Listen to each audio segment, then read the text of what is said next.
On today's show, we welcome the general partner at Real Ventures, Sam Haffar, to discuss his love-hate relationship with the venture capital industry. Sam and I go very deep into his journey in and around the Canadian tech ecosystem and where his relentless passion for entrepreneurship comes from. We dig into all the ups and downs that Sam has faced over his career as an entrepreneur and investor and how he has learned to manage his emotions.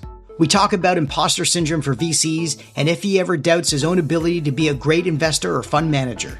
We chat about his ability to manage his professional and personal life as a father of 3 kids and where his personal passions in life have helped him stay focused. Lastly, we dig into all the amazing investments Sam has made over his career and where he thinks his support to founders have been the most impactful over the years. But before we jump into our episode with Sam Haffar, we welcome back John Ruffolo to discuss the news making headlines around the tech and venture capital ecosystem. Welcome back to the tank, John. Glad to have you back with us. This week, we saw probably one of the biggest tech exits, definitely obviously of 2023, but probably one of the largest exits in Canada of recent, which is the Thoma Bravo exit, potential acquisition of cybersecurity company Magnet Forensics in a $1.8 billion deal. Not a huge premium to its public market price, only 15% premium. But, what are your thoughts on this? I know you know the company. It came public, I believe, last year to not too much fanfare, but a little bit. And now we see it already taken private by Thoma Bravo, who's been on an absolute tear lately. What are your thoughts on this deal? I'm a little ambivalent. First of all, I do know the folks there well. I love their style. They never went for hyper growth. They went in a market that on the surface looked very niche-y, but in fact, they kept on verticalizing the space. And you know what? They kept on growing profitably. Where do you now recall that messaging, right? And, the interesting thing is, they made a run to go after the company that Thoma Bravo ended up picking off. They had a certain price, and Thoma Bravo, because they had so much excess dry powder, decided to top the bid at a price that Magnet just couldn't fathom spending. And a few months later, Thoma Bravo realized, oh, wait a minute. I now see the value of putting number 1 and number 2 together to create a global powerhouse. Now, the things that people have to differentiate between is if you have a foreign-based private capital source, but a Canadian company or headquartered company, that's still good for Canada. The question will be, will the headquarters move to the U.S.? And I think it still remains to be seen. The good news is Adam is the CEO and Jim Balsillie is the chair. So for now, I would have comfort that this will be mind in management in Canada. So, keep on trucking. But for a lot of other deals that might be coming down the pipe, I'm afraid that we're going to start to see some more hollowing out of Canada by foreign-based acquirers. Right. So what you're referring to is the acquisition or the majority purchase of Grayshift, the US-based digital forensics company that Thoma Bravo bought last summer in July. And now they're combining Grayshift with Magnet Forensics to be the 1 and 2 punch. Right. So operationally, they decided that Magnet Management is in Canada. But this may look exactly like Ceridian. So if you recall Ceridian, David Ossip had a Canadian company called Dayforce. He merged it up into Ceridian, a US-based company, but then moved the mind and management back up into Toronto. So Ceridian is a US topco company, but mind and management in Canada, it's all good. Yeah, you're right. We're going to probably see a lot more of these like US funded and backed profitable businesses get merged onto a bigger platform strategy where the brainpower comes from Canada. The employee base may be based in the US. It's a subco of a larger US platform. And then they get built off the public eye, as a private company and then reemerge as a public company, at 10 times the valuation, maybe in the next, 3 to 4 years. And Thoma Bravo is definitely the private equity buyer to do that. Yeah, absolutely. Now, would I prefer it to be a Canadian financial player? Of course, because any gains that the financial player makes, and if the limited partners are Canadian-based, the money gets recycled back into the Canadian ecosystem. Now, future gains from this merger will accrete to Thoma Bravo's shareholders, which, I'm going to presume are largely American.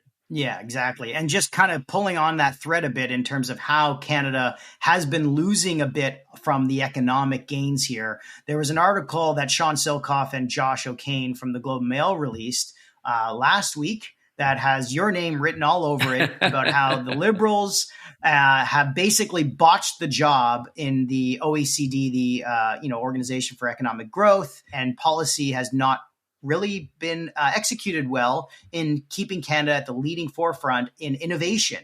They're trying to spin up more agencies and industry groups to weigh in on this. But you've been on this, charge for a long time. So please explain what Sean and Josh were speaking about in this Globe article for our audience who hasn't heard it or read it, and what we need to do to make ourselves not be in last place among the OECD countries. This is certainly a hard problem that Canada's been suffering for a few decades now, really since about 1990. The good news was when the current government came in, they actually cared about innovation. And I must say that the previous administration did it. So I was thrilled. So that's the good news. The not so good news is that the problem is very, very difficult, and throwing money on it and spreading it like peanut butter doesn't really solve the problem. And the article starts to talk about it. I could see the progress that's being made, but it is very slow in that we had to unlearn to a lot of the government bureaucrats or politicians that the old post in World War II industrial economy based on manufacturing and supply chains is not the same as the digital economy where there's not physical supply chains, and the same rules don't work. And yet they were using old tools to apply to a new world. And some of the basic building blocks are still missing. There are some really good things mixed in there, like there was the Great Immigration Program. I give it a huge kudos. Minister Ng just launched the Global Hypergrowth Passport. And so there's lots of good things on there, but it really needs a systemic overhaul based on standard setting, intellectual property understanding value chains, et cetera. And there's a lot of great stuff written about it. But what's frustrating is as you go back 7 years, we throw money at problems. We threw money at sidewalk labs. I'm trying to figure out, did we throw money at DeepMind, Google, on the Edmonton AI, which was being touted as one of a great center. It was particularly proud, and it's axed. And so, people need to realize when you throw money at foreign players in the hope that there's this magical job creation, it is a fallacy. It doesn't work. It's all about supporting Canadian-based Indigenous companies that are here to stay and don't move at the stroke of an accountant cutting costs. That is kind of the fundamental misunderstanding that you need to get over with on public policy.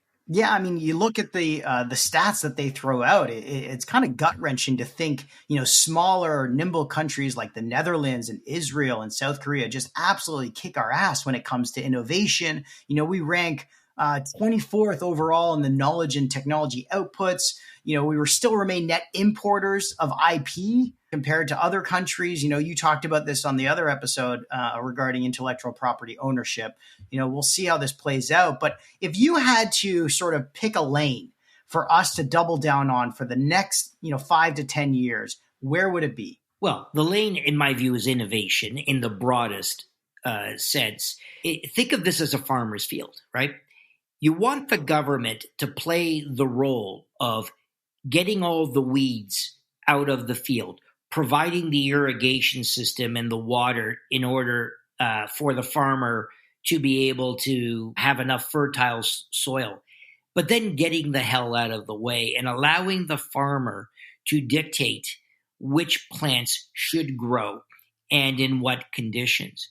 And the role of investors or advisors is like the sun and the rain. It just makes them grow faster. And if you use that analogy, I don't like really cherry picking because I'd rather have the entrepreneur cherry pick.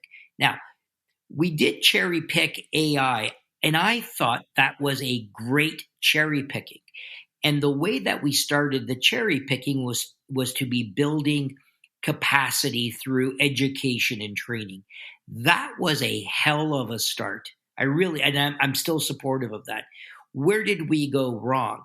We decided that it was equally valuable to have foreign based companies notice they love that capacity, come over here, and in exchange for jobs, that we were happy to have funded, in essence, their intellectual property, and they're gone with it. And this is where we start falling apart. So it's more around the frameworks in which we set up around picking the actual, is it AI, is it blockchain, what actually is it?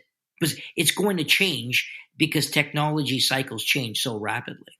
Yeah, you're right. I mean, you definitely don't want to spray and pray like they had done in the past, but you also don't want to just pick on one thing like AI. You need to have everything covering, climate tech and everything on the venture capital initiatives or the AI strategy and the super clusters. But we need to have tangible outputs. And I think from a fertilizer standpoint, where I think we play as investors, the handcuffs need to be taken off for us to be able to make investments and not feel like we're being throttled compared to some of our global competitors out there, like coming in as tourist capital or as tourist company builders like Google and Facebook, and then leaving, right away with the IP, like you just mentioned, is something that should not be happening in 2023. Yeah, and I think that we should play to some of our natural advantages. So let me give you an example of a lane that, again, I don't know the space as well as some others, but let's just say that we've been talking a lot about rare earth materials. Now, I'm not a huge fan of digging things out of the ground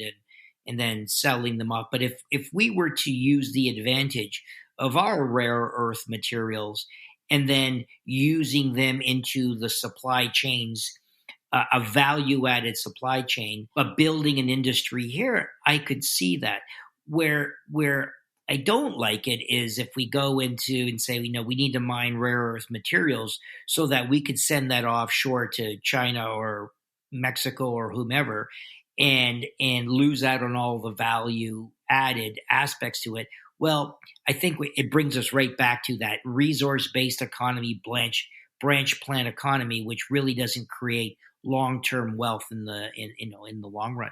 I mean, we're seeing it happen now in Calgary and Alberta, how much money they're trying to reinvigorate the resource economy there. The engineers that have been working on oil rigs for the last 25 years are starting to reemerge as coders and developers building software. So we're seeing some exciting opportunities coming out of the West Coast as they sort of reinvent themselves from their old legacy industries, which is a great representation of what we can do across the country. We talked about this on a prior episode, but I'd love to get your take on it. ChatGPT continues to take over the headlines in the US. We just saw now that ChatGPT had cleared the US medical license, wrote the US bar exam, wrote the MBA ops exam. I mean, should the knowledge workers be worried here for people who are trying to, graduate from these programs and get these certifications? Or do you think it's all just a part of the learning curve for us to adjust to the new norms of using this technology? This has occurred over, since the Industrial Revolution, where if you don't keep on moving up the value chain, eventually technology will chew that up.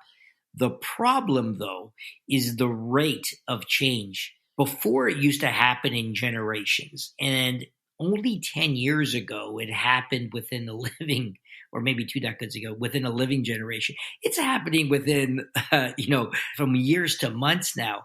And why is this a problem? Well, it's very difficult for folks to retool themselves, generally speaking. And it's difficult for, very highly educated people to do that. Well, what happens when you have an auto assembly line worker who has been trained, with a certain trade, and all of a sudden, that disappears? To retool that person to be a software coder, as an example, is an unrealistic expectation. It's challenging, and I think the white collar workers were smug about it. Now it's coming after them, and it's coming after them faster. So I think this is what's getting a lot of folks a little, maybe very anxious. In fact, I just saw a tweet today by somebody said, I never thought about it. Hey, if it's so easy for ChatGPT to pass the medical exam, what does it say about the folks who passed it, the normal way? What is the quality of those doctors? And I thought, I never thought about it that way. That's a great way of putting it. We'll wait and see how that plays out. The last thing I want to ask you before we jump off is, we've seen this huge rise in activist investors in the public markets. We saw a huge rise. Lazard had a report out saying we saw a 36% increase compared to a year earlier in activist representation in the public markets. Do you think we're going to see the same thing in later stage growth equity private markets? Obviously, it's not written about as much because they're not public and you don't file and things like that. But from behind closed doors, do you think it's already happening, just like it's happening in the public markets? There's activists, which is a very specific niche area, and it's most suitable for the U.S. marketplace due to its security laws. And it doesn't really happen in most other places in the world. So I would say, maybe a little uptick. What the big area, and Matt, you and I had both predicted this, after the meltdown, was you're going to see the privatization of a lot of public companies, and it may be done on a soft activist basis, or it might be done with the management of those organizations wanting to privatize. In Canada, we did see a number of companies go public over the last 24 to 36 months. And for the vast majority, it's been a disaster. And it's largely because they ignored the performance metrics that were required in order to really satisfy a company that was ready to go public.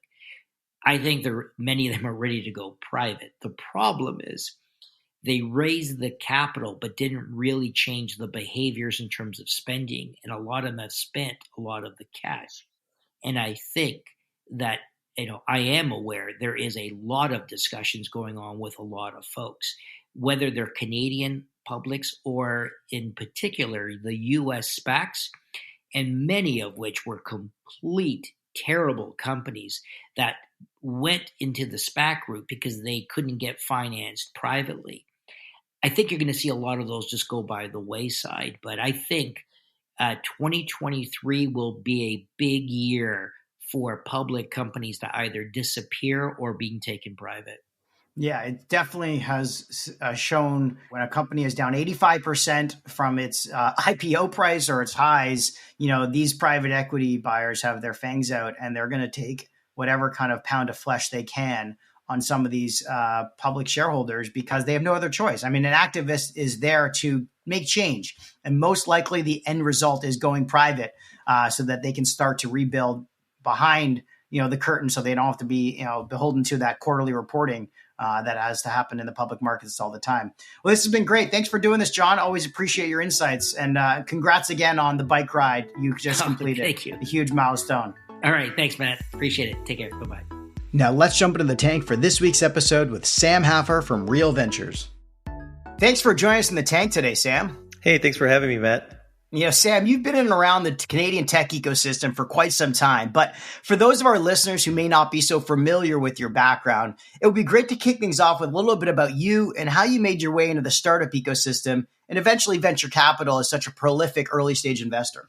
Yeah, so I'm just, believe it or not, I'm a Midwest boy, born and raised in Wisconsin, kind of grew up as a introvert of sorts, but with this incredible fascination with computers and technologies. My next door neighbor, actually I should say, the house behind my house had a kid my age by the name of Patrick, and his mom worked in IT in a hospital and bring home old computers, routers, and machines. And he was a self-taught computer prodigy that learned how to program at a very young age. And he got me into computers very, very early on. And he would program all sorts of things. And so from that point, early on in my life, I got very lucky. I found my passion extremely early. And then, I have immigrant parents. And so they mean well, they love me very much, but they wanted me to go down a traditional route of being a doctor, lawyer, engineer. And so I went to university and I actually studied initially science, and then I switched to political science because I realized during university that it was way easier to finish my classes and my course load doing something that was reading heavy versus math and science heavy, so that I could work on businesses that I wanted to work on. So I ended up switching my major after my second year to political science and starting a project. At the time, it was a university classifieds project, like a Craigslist or Kijiji for students on campus. And that actually opened up a ton of doors for me. In a roundabout way, I got connected to one of the founders of YouTube, a guy named Jawed Karim. Met him over appetizers at a local Applebee's on campus. He flew out. He had just started a venture fund called University Ventures, and he was interested in investing in the space. Didn't end up working out, but I ended up actually meeting the founders of Chegg at the time, which was also a university classified business, and fell in love with their vision. I felt it would be a lot more intelligent of me to join forces versus compete with them. And so, it was a little tiny acquisition. I didn't even tell my parents, and I still had my LSAT, my law school exam planned. And I actually showed up to my law school exam before I agreed to go join Chegg. And I remember I opened up the book to the first page. I stared at the page for about 30 minutes, the first question. And I was like, screw this. I'm not going to law school. I closed my book and I left, and I could see like different people in shock, like, oh, that guy's going to be a loser in his life. I mean, maybe it's partially true, but like, I could just totally see the look of shock on people's faces. Like, oh, this guy's going nowhere. And I think, 2 or 3 weeks after that, me and the founders of Chegg had agreed on something. And the day I finished my last exam, I flew out to San Francisco. I remember the day I landed, I worked till like 3 or 4 in the morning at the company's offices in Santa Clara, California, in a little rinky-dink office. So that was kind of the beginning of my career in tech. And then I really did everything from sweeping floors, buying pizza, to customer service, to product marketing, growth, sales. I kind of explored all avenues as kind of an early founding member of a team, responsible for a little bit of everything. But I really love the game of creating companies, learning as quickly as possible, building deep relationships with people who are as passionate as me about tech. And that's kind of my story. That's how I got into tech. I was really passionate as a young kid. And then I found my tribe in Silicon Valley. And then I really just hustled really hard and kept my head down for a very long time and just learned as much and tried to do as much as I could. It's incredible to hear the passion you have for entrepreneurship. It's relentless. I mean, where do you think that comes from? Is that from your immigrant background? Is it from just sort of the exposure you put yourself into seeing so many different things at a young age? Yeah, I think it comes from a few things. One, I had a few friends growing up, but I didn't have a lot of friends, and so I would have to find a lot of things to do with my free time. And so my room was a haven for me. It was I had a desktop computer, and at the time it was either a Compaq or HP. I can't remember, desktop. Believe it, way back then.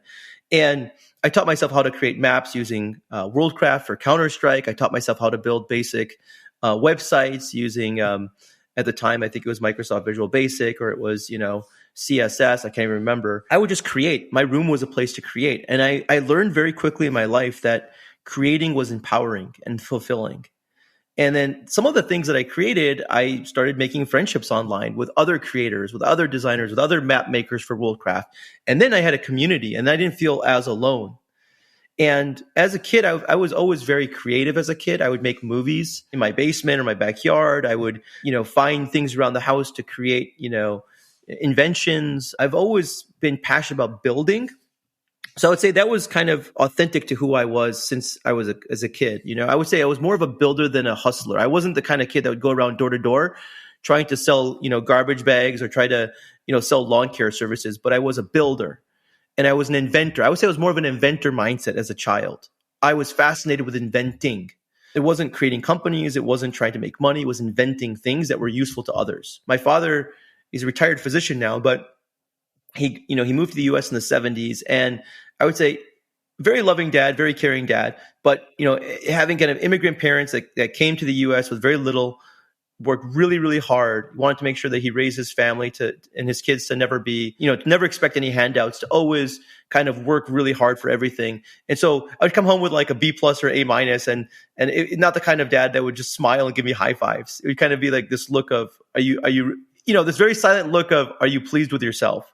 And I think there's part of that ingrained in me too. And so it's this inventor mindset plus this never be complacent upbringing that I had, and always be grateful and always work hard. And I think the combination of those two created a marriage that kind of infused with my real unique desire to be creative in the way that I work today. Yeah, I was the one selling the garbage bags and the lawn care stuff. You were the ones creating it. I was just the one selling it. But we ended up in the same place. I mean, you said you were an introvert, but then again, you also met the co-founders of YouTube and then the founders of Chegg. So you definitely put yourself out there. How did you break through being an introvert into a bit more of an extrovert and put yourself into places to meet people? Did you just force yourself to do it? You invent these things, right? And you want people to use them, and you want people to help you accelerate them, and then you also, I don't think introverts don't crave human interactions. I think they do. And so I think I got to a point where I was creating things, and I wanted to then share that with other people, the experience, the process of creating.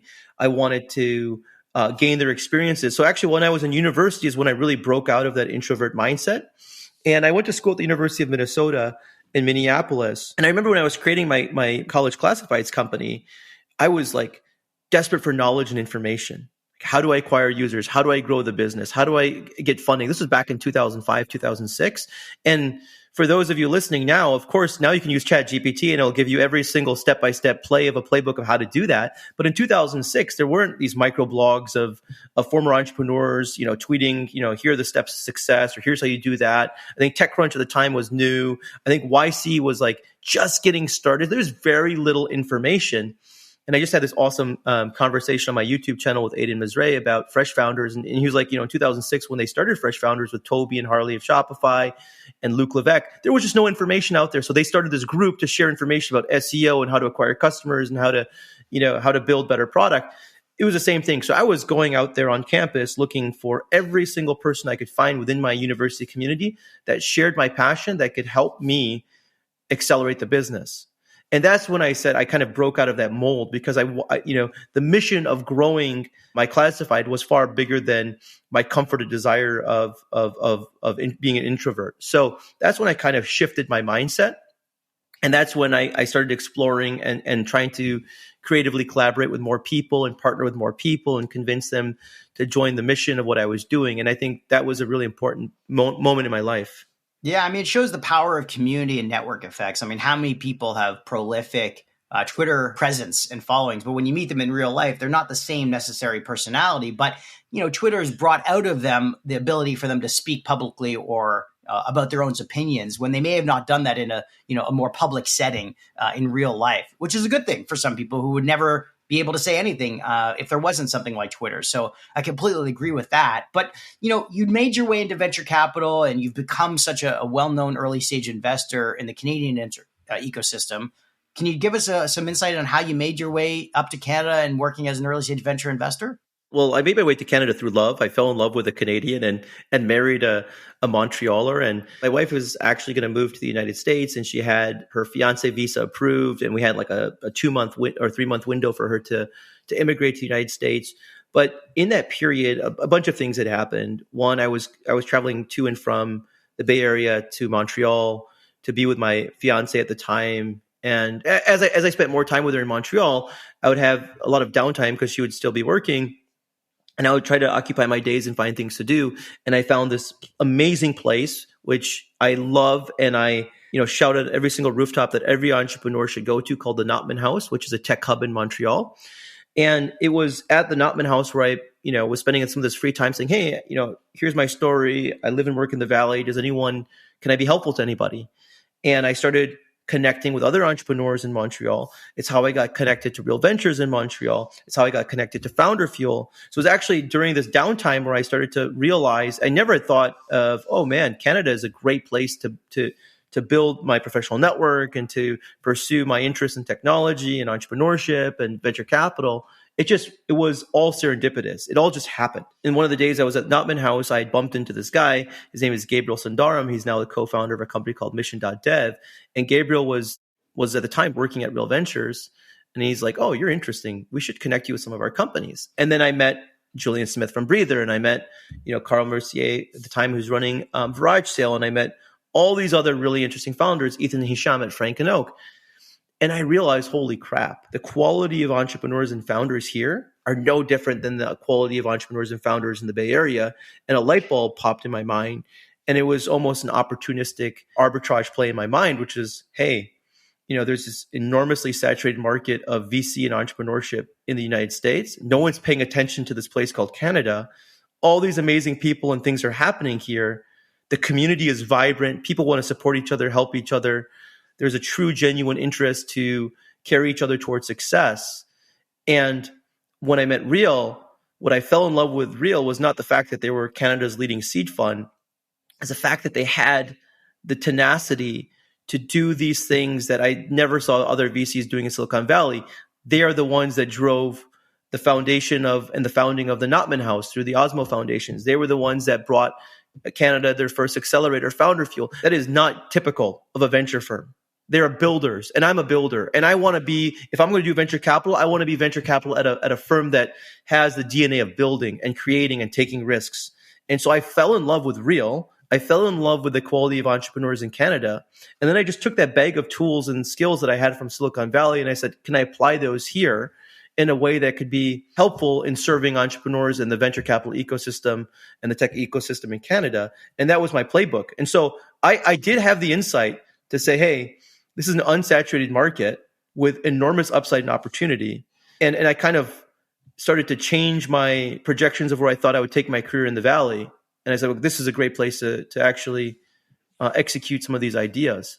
That's amazing. I mean, you obviously were kind of dragged up to Canada to spend time with your fiance, but you used the free time that you had to go hang around an ecosystem that you didn't even know existed. Exactly. I did the same thing when I moved down to Boston when I was with my fiance. It always comes back to love and fiancés falling. Montreal. I mean, half the team at Real Ventures is settled in Montreal because of love. John Stokes, Alan McIntosh, you name it. Yeah, so exactly. So I did the same thing to Boston, and I just hang around Cambridge and Harvard and MIT and all the incubators and became obsessed, exactly like you were, with all these cool little hubs and projects that were being spun up that not a lot of people in my circle of life were even aware of. And it just exactly a light bulb went off. But, making your way into Real, seeing all the great things they were doing, did you ever feel like you had a bit of like insecurity or imposter syndrome joining a firm like Real with no real investment background? Yeah, all the time. I mean, till this day. And I think it's a very I think fear is a very powerful factor in decision making. And as I get older, and now I'm raising my kids, and I'm really thinking about, what brings fulfillment and joy in my life. It's really trying to figure out how to operate in general, not just in my work, but in general with less fear. Being, 28, 29 years old, whatever it was when I started at Real, working with John Stokes and Alan McIntosh and Janet Bannister and J.S. Cornier, and I'm, in my late 20s and they're in their 40s and 50s. And they always created an inviting, warm, and loving environment for me. And they carried me up, and they really elevated me in every way from a developmental factor. But it was intimidating. And I think Chegg is well known now in Canada. It's extremely well known in the United States. But at the time I moved to Canada, nobody had heard of Chegg, right? So my brand in the United States didn't translate to Canada. So now, in hindsight, it's a huge blessing that it didn't translate, because what that meant was I had to work from the bottom up. Now, I had the advantage of associating my name with a really well-respected, established brand like Real Ventures that was a platform, right? Like having the title of working at Real Ventures definitely opens doors. But I wouldn't say entrepreneurs would choose me as their first VC of choice at Real Ventures. In fact, it would always be the founding partners or Janet Bannister because of her work at Kijiji. My imposter syndrome was really more about reconciling my own ego from what I had accomplished in the United States and now no longer being recognized for my past work in Canada, and having to really be humble enough and compassionate enough to say, hey, look, I need to rebuild myself. I need to rebuild, myself in Canada from the ground up. And that was a blessing in hindsight, because it made me, like, a lot of the deals that I did, I probably would have never done if I was a well-known brand name in Canada. I would have probably wanted to just only work with serial entrepreneurs or people that had incredible track records, or, that basically came to me with rounds pretty much done and all they needed was a lead. I wouldn't have found all those quirky and unique and unknown entrepreneurs that other people were, say, less interested in having conversations with. And I actually try to do that to this day. I answer every single LinkedIn message, and I don't care if it's some person from some random part of the world with some crazy message that makes no sense. I'll at least tell them, hey, thank you so much for reaching out to me. I'm not currently focusing on this specific category or space, but it forced me to be humble and to at least interact and connect with everybody in some shape or form. It could be, let's have a meeting, let's have a coffee, or thank you for reaching out. No, thank you. But that humility, I think, is what gave me an opportunity, because a lot of the VCs in Canada that have been around the block for 5, 10, 15, 20 years, they had already kind of started sowing the benefits and harvesting. And I was just, and I was just farming. And so, being, and to this day, I have a farmer mindset. I mean, I couldn't agree more. Having that glass half empty mindset, staying humble and not knowing where the next great opportunity will come from. See, a lot of the things for me are the exact same way. I never came from private equity, venture capital, never had experience working for big tech companies in the Valley. And therefore, you have to be willing to take any opportunity that comes around and run with it, because all the other ones are obviously going to be taken by some of the people who have been around the industry for 10 years. But that's where you find that needle in a haystack. And obviously it's worked for you because you've had some really great early stage investments that have worked out really well. But you've also had some ups and downs during your time in venture, like we all do. So what methods have you kind of used to manage those emotions and not let them hold you back when you have those ups and downs in the venture world? Oh man, trust me. Like I just, I took the time over my winter vacation to do this YouTube post, which is very vulnerable and in some ways cathartic about how I felt in 2022. And I think I'm now entering my 9th year of venture capital. And so now I think I'm just about to complete a full cycle in a couple of years. And, funds typically have a 10-year life cycle with, a couple year extension. So I'm completing that full circle. And, it's so funny. Someone posted on LinkedIn, or actually it was a Substack post of the different states of a venture capitalist evolution. And I heard somewhere that the average VC's tenure is 5 years. So it's actually a misconception that people do VC for very long periods of time. The average VC sticks around for about 5 years. It's a very hard industry. In the beginning, you're kind of eager-eyed to do all the, as much deals as you can do and connect with entrepreneurs and write checks. And then I think you get into this phase where then it's about fostering really deep and meaningful relationships with those entrepreneurs and serving them. And then it's a phase where it's like, now I need to start, delivering distributions and start getting exits. And then I think I'm now in the phase where it's about, how do I show up authentically, be who I am to live a more meaningful and fulfilling life? And it just so happens that venture capital is the profession that I chose to live that more meaningful and fulfilling life, versus I am a VC that must make good investments, that must be successful, that must deliver these enormous returns. My mindset now has shifted as I'm entering my 9th year to, I want to live as much of a meaningful and fulfilling life. It just so happens that I choose venture capital. What are the ways in which I believe I can live a much more meaningful and fulfilling life? And how do I use those practices or methods or mindsets into my daily work with entrepreneurs, my partners at Real, other VCs? So that's kind of like how I've evolved. But, even to this very day, there's moments of my day where I'm like, oh, I'm failing, or I am an imposter. I'm the dumbest person around the room. And what I've come to realize is, first, A, nobody knows everything. B, everyone has a specialty of something. Right? C, it's not a zero-sum game. This is not me competing against Matt Cohen and having being number one on a Midas list. There's so much opportunity for everyone to be successful. How do we support each other? How do we cultivate the ecosystem? How do we win together? My mindset has shifted from wanting to be the best to just wanting to have the best life I can have. And it just so happens by doing that, I have to serve people more. I have to give more. I have to create more. Even when you have a company that's on the borderline of insolvency, or you have, founders fighting with each other and the company's certainty is at stake, or you have another VC that pulled out their term sheet last minute and the company has, 2 months runway left. If you just take a step back and take a deep breath and reflect on what your purpose is, you realize that these are just moments and they'll pass. But if you allow yourself to deeply sink into those moments and you judge yourself uncompassionately of these moments that are oftentimes out of your own control, they're not in your own hands, you can fall into a rabbit hole, I find, for me.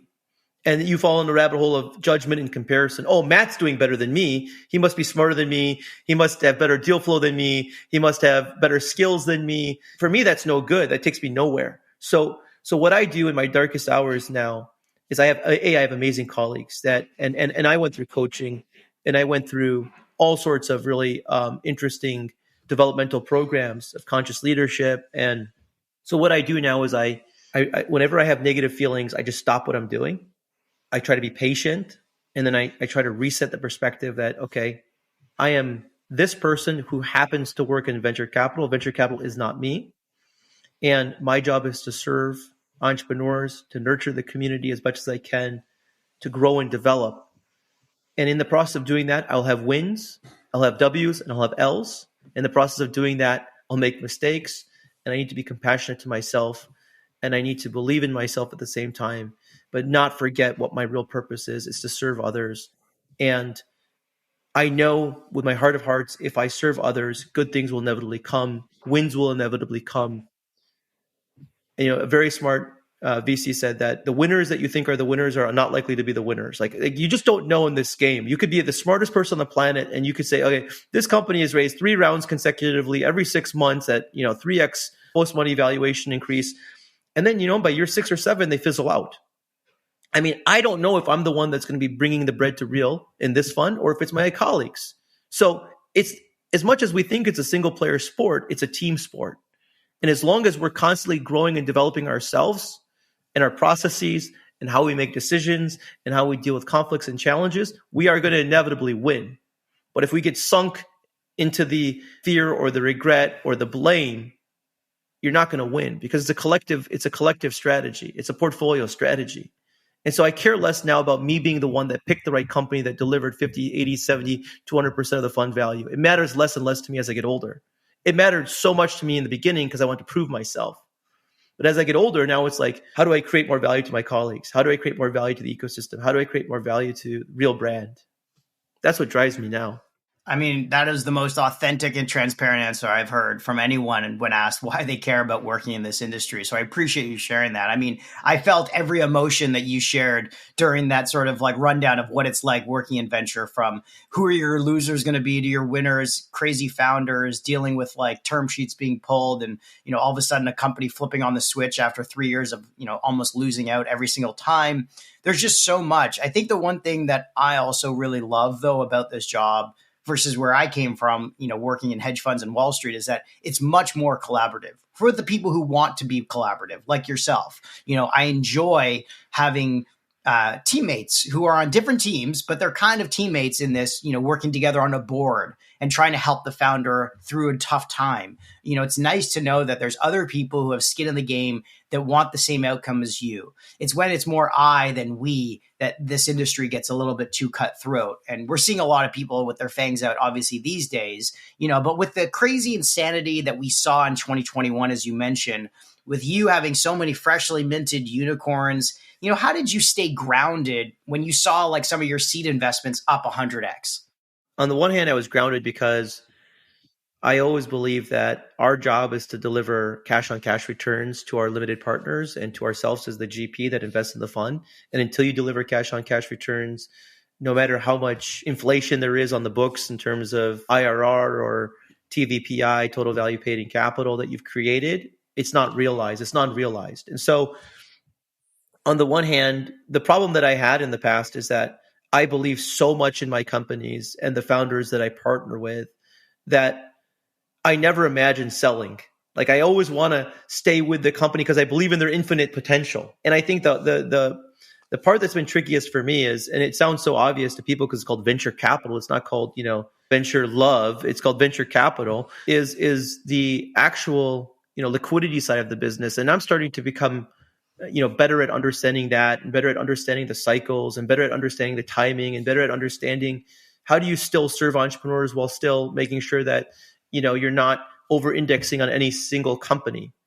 And that's been part of my personal growth and development is allowing myself to foster and cultivate deep relationships with entrepreneurs, but at the same time, staying true to the mission and purpose of the organization from the business model perspective. And that just takes practice. So there's that. And then I think the other thing is, there were definitely moments where I was like, this is great, this is amazing. But I got nervous a bit because in the back of my mind, in my subconscious, I'm like, this is not sustainable. This is just not sustainable. Now, was I ringing the alarm bells and screaming and predicting like in The Big Short, like, hey, the market's going to crash? No. But in the back of my mind, I was looking at my own personal investments and I was reading a lot, and I was like, this is not going to end well. The party's going to inevitably get shut down. But again, it goes back to belief and conviction and understanding. And I think for the most part, yes, there's going to be companies that will rise above the tides and then collapse. And it's not going to be all their fault. Like, it's just, we're in wonky times right now. Companies 2 years ago were being rewarded for hyper growth. And now the market's rewarding you for EBITDA and EBITDA growth, positive EBITDA growth. And so some companies are never going to fall out because of that shift. And I think that the key thing to note is that when you said that you're starting to see the fangs come out, I was very angry in the beginning of the first half of 2022 because I was looking around the table and I was looking at other investors and I was putting blame on them. As the seed investor, as the first institutional investor in cap tables that leads rounds, that is the most aligned with the founding team and the management team because we don't have infinite sums of money to keep on investing every single round.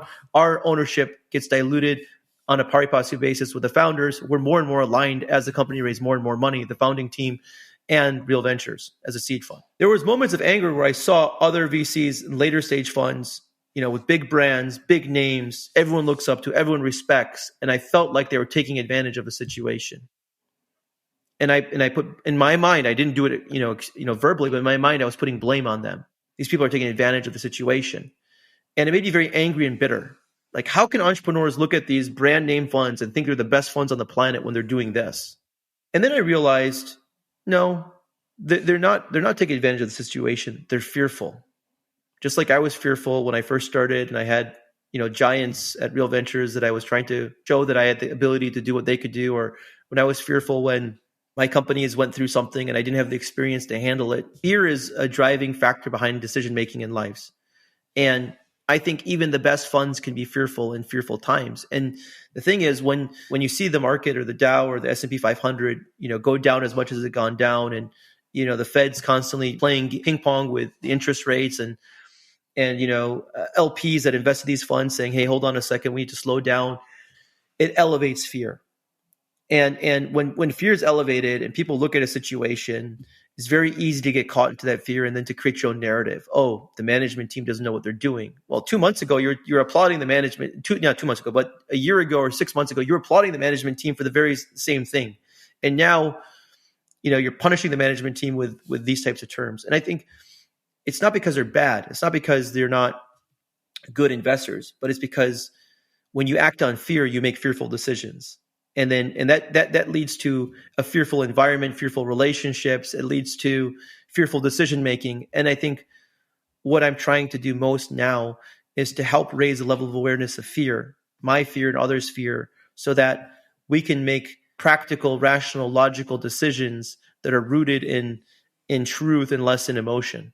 And I think that's what we're seeing right now. We're seeing very emotional decision making being made across the board, and it's very dangerous when you make very important decisions on the premise of emotion. Mm-hmm. I mean, look, I understand where you're coming from. There are a lot of big name brand funds that put in clauses and terms that you don't agree with, and you feel angry about them. But I guess at the end of the day, what other options do you have? The option is to close up shop and write everything off, or just live to see another day and accept those terms. And so it is technically a free market in some way that people should be able to have a thoughtful conversation, with someone like you, and like us, who's been a part of the journey from the very early days. But speaking of fear, given how early you invest with founders, what have you witnessed in terms of how the best founders deal with adversity and the fear of failure during your investment journey, which has gone on for almost a decade now? I'm constantly learning, and I try not to build my own algorithm for what a successful founder looks like, because it always evolves and it changes beyond my wildest expectations. But I would say a common attribute of very successful founders is the mindset of deliberately developing themselves, right? So when they get stuck, they're looking for answers in places which will enrich them and others. A lot of the amazing founders that I work with were getting therapy before it was cool to get therapy, or were working with coaches before it was cool to get coaches, or they're going and traveling to seek the input and advice of experts on their own dime, even before they had the resources to do that. And so they're constantly learning. I would say they're students. I say the best founders are students.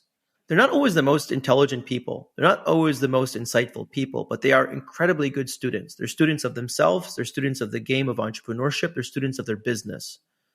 So I actually want to invest in people that are dedicated to the study and practice of entrepreneurship and the study and practice of personal development. And so what I look for is the rate of learning. That's a very hard thing to look for, because usually in a competitive market, when entrepreneurs have a million options to raise money, you're competing for those entrepreneurs as a VC, and you need to rush to give them a term sheet. Well, how do you learn about the rate of learning if you meet an entrepreneur and 2 weeks later you issue a term sheet? It's really hard to do that. So my philosophy has been, I try not to get caught up into the competition cycles of venture, even if it means I'm going to lose a deal, because I really care about understanding the entrepreneur's rate of learning. I really care about understanding an entrepreneur's commitment to personal growth and development. I really care about whether my values are aligned with their values as a human being. I really care about what is their ultimate motives in life. Is it to make a quick buck, or is it really mission driven? And is it authentically mission driven, or is it mission driven by the external forces of society's demand that you become successful? Again, there's no right answer, but I would tell you, like, most of the companies I invested in, I either got to spend a lot of time for very little capital with that invested in them, like through Founder Fuel, which is our accelerator. So that's a three-month program plus, another 4 or 5 months before they raise a seed round. So you get to see them for 6 months and learn who they are and what they're made of and what they're capable of. And so I still love accelerators for that reason, because you really get to see the human behind the company.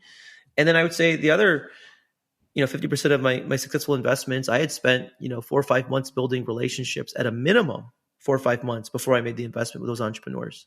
It's interesting. We have the same thing with our Ripple Fellow Fund. You get to write these, smaller checks, but get to know the people on a bit more of a personal level. I guess, how do you balance between whether or not they're like students of entrepreneurship or their industry versus being too distracted from other things that they should be focusing on in their business in those early days?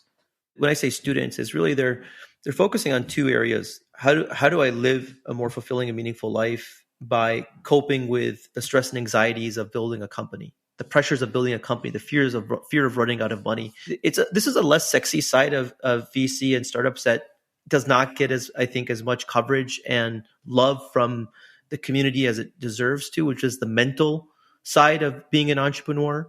And the mental well-being of being an entrepreneur, and investing in your own health, investing in your own well-being, and at the same time, seeking expertise, seeking the right advice, knowing whose advice to listen to and who is not to listen to is a very important skill. So one of the things that I look for is, like, who are you talking to? Who's giving you feedback? Right? And I try to study, okay, are those people that I would want to seek feedback from for if I were in your shoes? Or why do you think these are the best people that you should seek feedback from?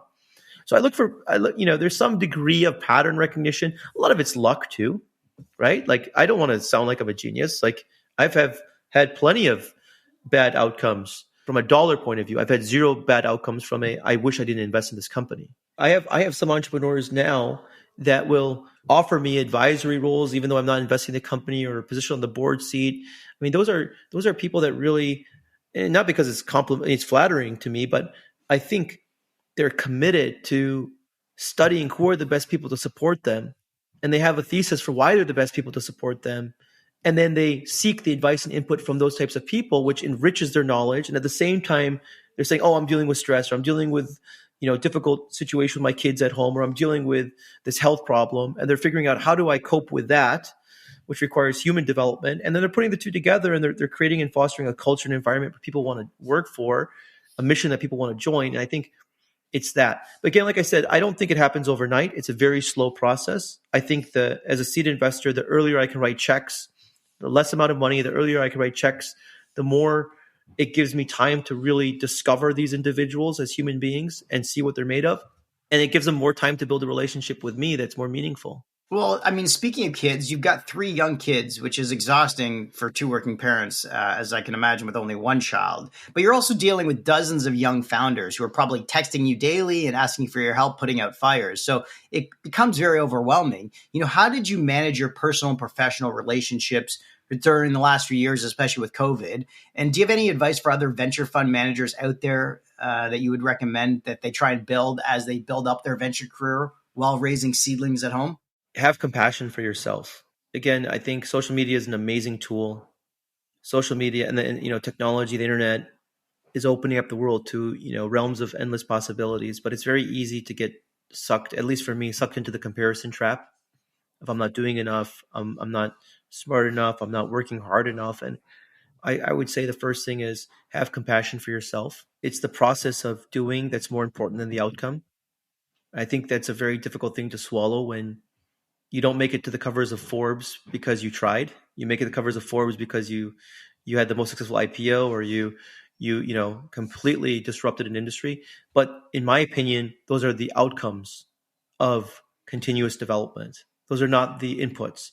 So have compassion for yourself, forgive yourself, recognize that you're a human being first, and then you're going to have to give up things. You're going to have to give up a lot of things. Like I give up so many opportunities to attend events. I give up so many opportunities to spend extra, to moonlight on email and work so that I could, read to my kids, or I could spend time with my wife. And at times it does create frustration, resentment, because when I was single, I could work endless amount of hours. But then I realized that it's no longer just about working the hardest. It's no longer about doing the most. I'm at the phase of my life now where it's, how do I create as much value as I can for the limited time that I have? And what's giving me fulfillment and what's enriching my life? And the things that I thought were important, like answering this email at 1 a.m, rarely is that important. Rarely. Or yes, attending an event is nice. It's always good to socialize and be out there, but I'm not going to miss my kids' hockey practice to attend an event. I'm sorry. Like my kids are going to be there, hopefully at my funeral. I don't think anybody else at that event is going to show up at my funeral. Very unlikely.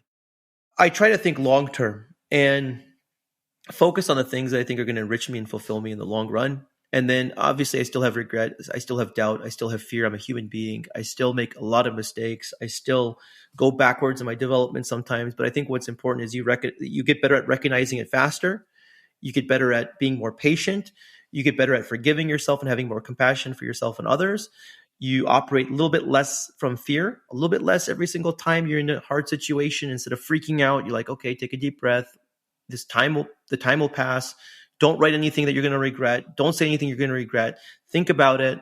And usually it works out. Yeah, I mean, I definitely agree. Like having kids makes you realize what is more valuable in terms of like input and outputs. Closing the laptop and rushing over to get in, 10 minutes of bath time or reading a book before bed is probably better than just finishing up that last email or that last post. You can do that maybe later because the time is very short in the bath versus like the time you can use to maybe finish off a blog post or something. But you also have some personal passions that I've read about, in your own life on your personal side. So, what is it that keeps you excited about, especially about the future on the personal passion side?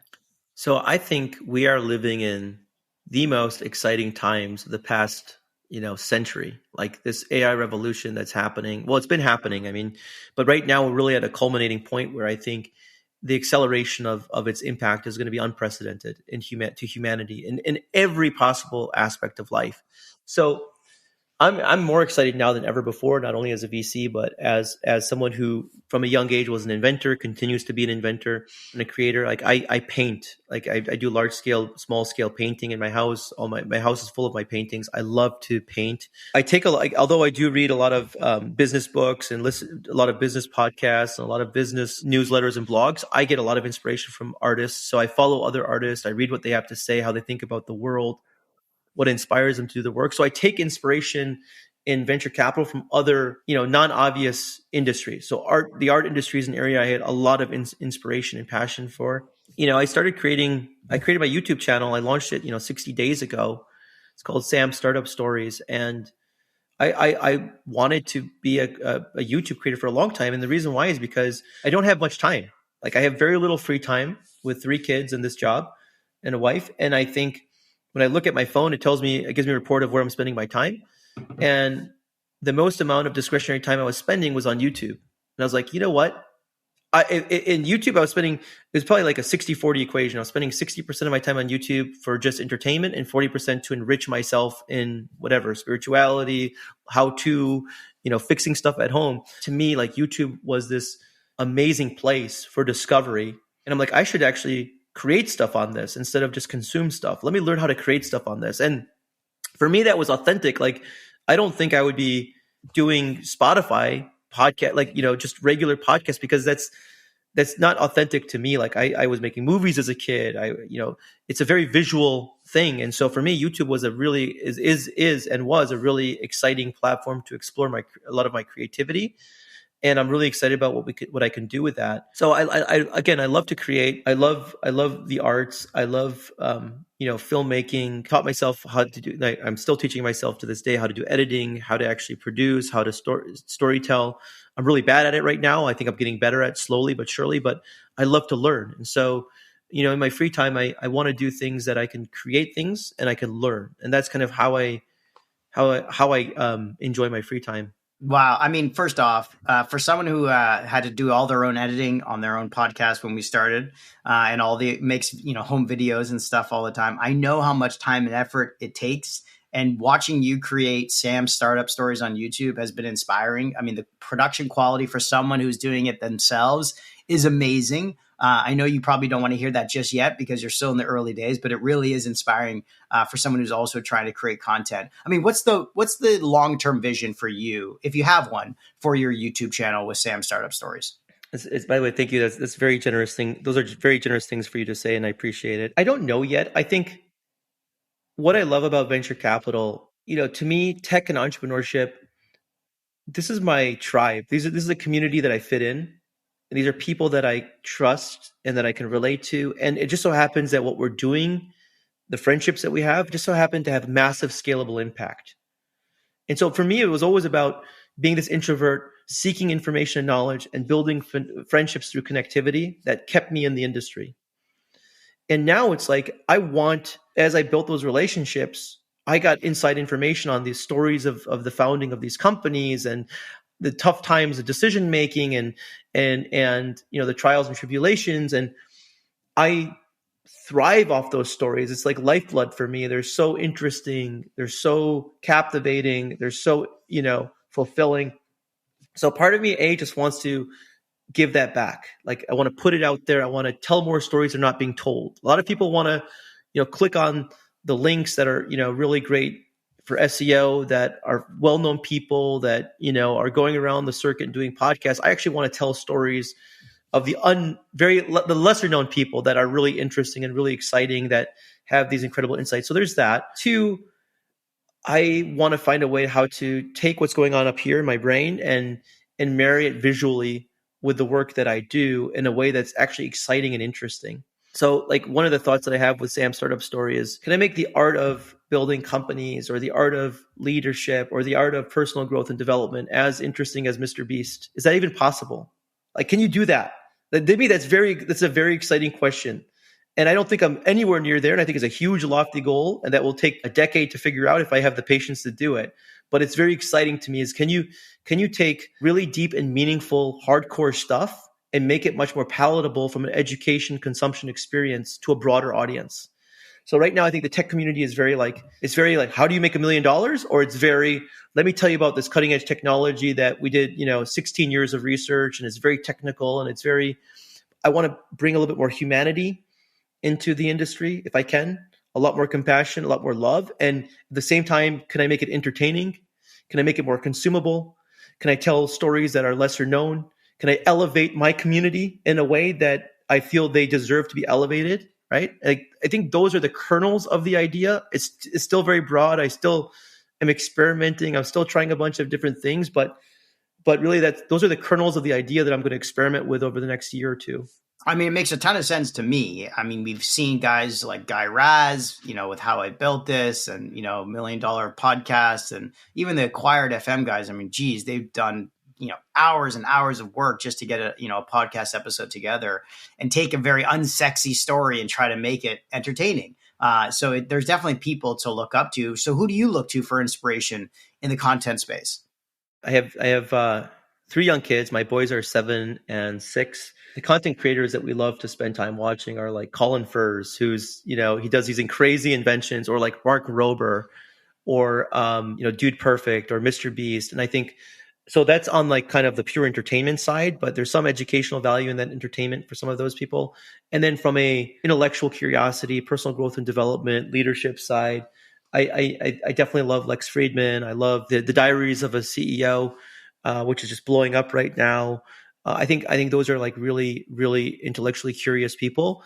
And then I would say like the part that's in between is like stuff that I'm really interested in, like Louisiana Channel, which has one-on-ones with artists inside their studios and their thought process and how they create. And so part of me is like, I'm very like all over the place right now until I figure out what's my niche. But I imagine doing mini documentaries, right? I imagine in the future, doing more kind of exploratory startup interviews on site, possibly maybe in the future doing, things that I think have a actual benefit to the community, but I'm not sure yet. And I think that's the exciting part of this, and seeing where it goes and seeing what sticks and what doesn't, and whether my predictions are interesting to other people or not. But I think for me, this is just one of the many creative channels for me. It's one of the many ways for me to learn and grow.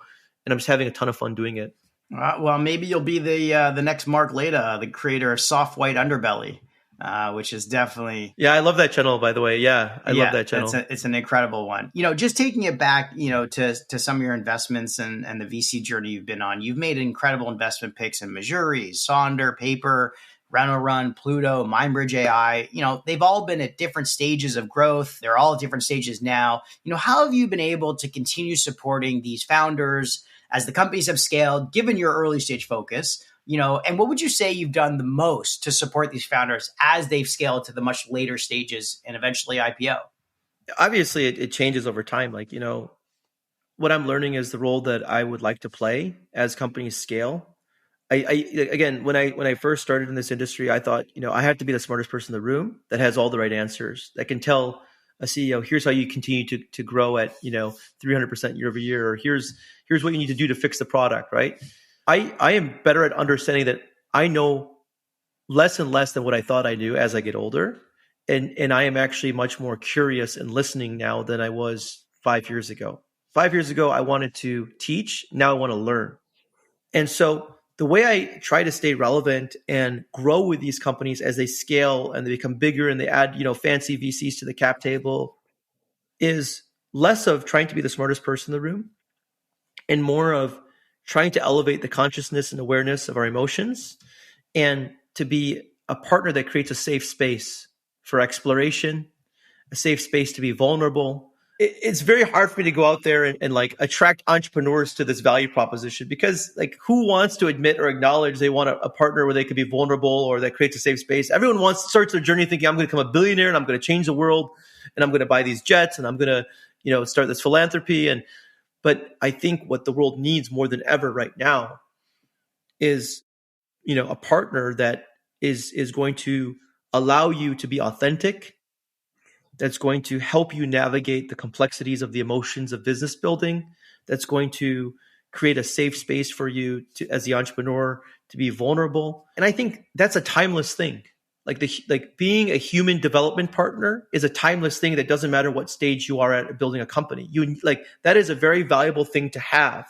And if I could become known for that, it means I'm doing a great job. And that's what I would like to become more and more known for. And that's actually what I would like my YouTube, if anything, I would like my YouTube channel to demonstrate the humanity side of building companies more than the monetary benefits of being successful or going IPO or the fame of winning. Like, I could give a rat's ass about that stuff, because it's very, this, Matt, that your successes are as quick as your failures in this business, and that the successes will come and go, but it's the relationships, it's the learning, it's serving, it's supporting that keeps you going in spite of, the toughest year in the last 15 years in tech. It's what keeps you going for you to build your student-backed venture program, to educate and teach people about this industry that you love. This because you're a builder and you figured this out, that the big wins, they come and go, but serving and supporting and helping it's a mission that you never have an end date to.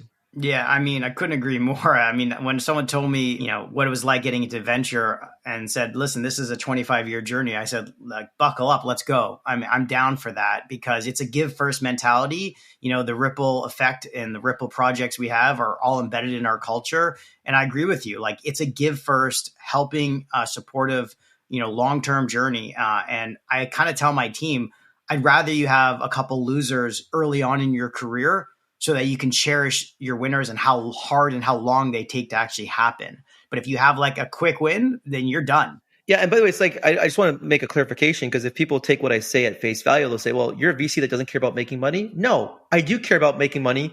I care about making money without destroying my own mental well-being and other people's mental well-being. I care about making money without destroying the planet, without having a negative impact on society, without creating chaos and destruction. I want to do so in a way that I can look back and I'm proud of. And I want to do so in a way that builds sustainable relationships and people don't get burnt out and hate each other 10 years later when things don't work out. And I think if you just do that and you keep on crafting your game and learning and getting better at picking companies and partnering with the right entrepreneurs, you'll inevitably do very well. But the success period for most VCs that stay in the game, like I think Union Square said, like it took them 18 years.